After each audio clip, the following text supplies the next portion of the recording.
చంద్రబాబు తానా అంటే తందాన అనే పత్రిక ఆంధ్రజ్యోతికి భూ నజరానా దక్కింది. 15 కోట్ల రూపాయలు విలువైన ఏపీహెచ్పి భూమి 50 సెంట్లు, ప్రభుత్వ భూమి 24 సెంట్లు చొప్పున ఆంధ్రజ్యోతికి కేటాయించింది చంద్రబాబు సర్కార్. తొలుత విశాఖ పరదేశీపాలెంలో విలువైన 74 సెంట్లు కేటాయించగా అది నిబంధనలకు విరుద్ధమని తేలడంతో 2020లో వైఎస్ఆర్సీపీ ప్రభుత్వం ఆ కేటాయింపును రద్దు చేసింది. చంద్రబాబు ప్రభుత్వం వచ్చాక ఆ భూమికి బదులు మరో భూమి కోరిన ఆంధ్రజ్యోతికి భూ మార్పిడి చేసి మరీ భూ నజరానా అందించింది.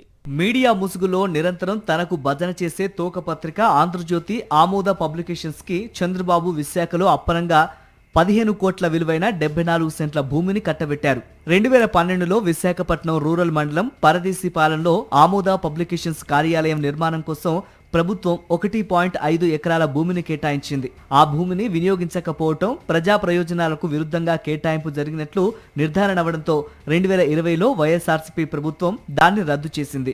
దీనిపై సంస్థ కోర్టుకెళ్లగా గత ఏడాది నవంబర్ 29న ఈ భూ కేటాయింపుపై చట్ట ప్రకారం ముందుకెళ్లాలని తీర్పు ఇచ్చింది. దీని సాకుగా చూపి చంద్రబాబు సర్కార్ గతంలో ఇచ్చిన భూమి కంటే ఎక్కువ విలువైన భూమిని ఇటీవల ఉచితంగా ఆంధ్రజ్యోతికి కేటాయించింది. ఇందుకోసం ఏపీ హౌసింగ్ బోర్డు కాలనీకి చెందిన మరింత విలువైన భూమిని ఆ సంస్థ నుంచి వెనక్కి తీసుకొని మరీ ఆమోద పబ్లికేషన్స్ కు ఇస్తూ డిసెంబర్ 12న రెవెన్యూ శాఖ జీఓఎంఎస్ నెంబర్ 492 జారీ చేసింది.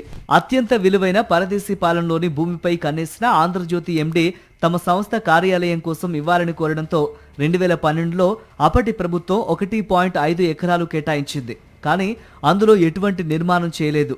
ప్రజా ప్రయోజనాలకు విరుద్ధంగా ఆమోద పబ్లికేషన్స్ కు భూమి కేటాయించినట్లు పలువురు స్థానికులు 2020లో ప్రభుత్వానికి ఫిర్యాదు చేశారు.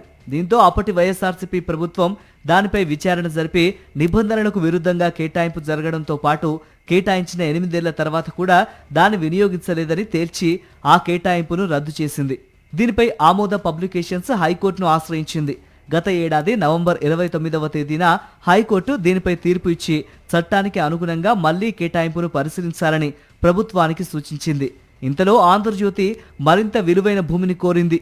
పరదేశీపాలెం వద్ద ఇచ్చిన భూమిలో 74 సెంట్లు జాతీయ రహదారి శాఖ బఫర్ జోన్లో ఉంది కాబట్టి వినియోగించుకోలేకపోయామని ప్రత్యామ్నాయంగా పరదేశీపాలెం సర్వే నెంబర్ 168/3లోని ప్రభుత్వ భూమిని 24 సెంట్లు, సర్వే నెంబర్ 203/2లో ఏపీ హౌసింగ్ బోర్డు కాలనీకి చెందిన 50 సెంట్లు కావాలని ఆమోద పబ్లికేషన్స్ కోరింది. దీంతో చంద్రబాబు ప్రభుత్వం ఆంధ్రజ్యోతి ఎండీ రాధాకృష్ణకు మేలు చేయడానికి ఫైల్ను బుల్లెట్ రైల్లా నడిపించింది. గతంలో రద్దు చేసిన భూమిని కాకుండా మరింత విలువైన హౌసింగ్ బోర్డు భూమి ఇచ్చేందుకు అంగీకరించింది. వెంటనే సర్కారు పెద్దలు హౌసింగ్ బోర్డును ఒప్పించారు. అందుకు ప్రతిగా హౌసింగ్ బోర్డుకు సర్వే నెంబర్ 168/1లో 64 సెంట్ల ప్రభుత్వ భూమిని మార్పిడి కింద ఇచ్చేందుకు ఒప్పించారు. కోర్టు తీర్పు రావడానికి ముందే అక్టోబర్ 30వ తేదీన జరిగిన ఏపీ ల్యాండ్ మేనేజ్మెంట్ అథారిటీ సమావేశంలో ఈ భూ మార్పిడి ప్రతిపాదనకు ఆమోదం తెలిపారు. కోర్టు తీర్పు రాకుండానే ఈ కేటాయింపుపై నిర్ణయం జరిగిపోయిందనడానికి ఇదే నిదర్శనం. ఇప్పుడు కోర్టు తీర్పును సాకుగా చూపి భూమి ఇచ్చేశారు.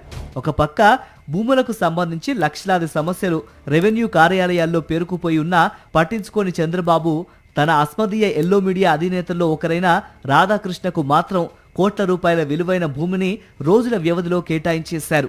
నవంబర్ 29న కోర్టు తీర్పు రాగా 12 రోజుల్లోనే దానిపై ఆయన కోరిన విధంగా వేరే చోట వేరే సంస్థ భూమిని తీసుకొని మరీ ఇచ్చేశారు.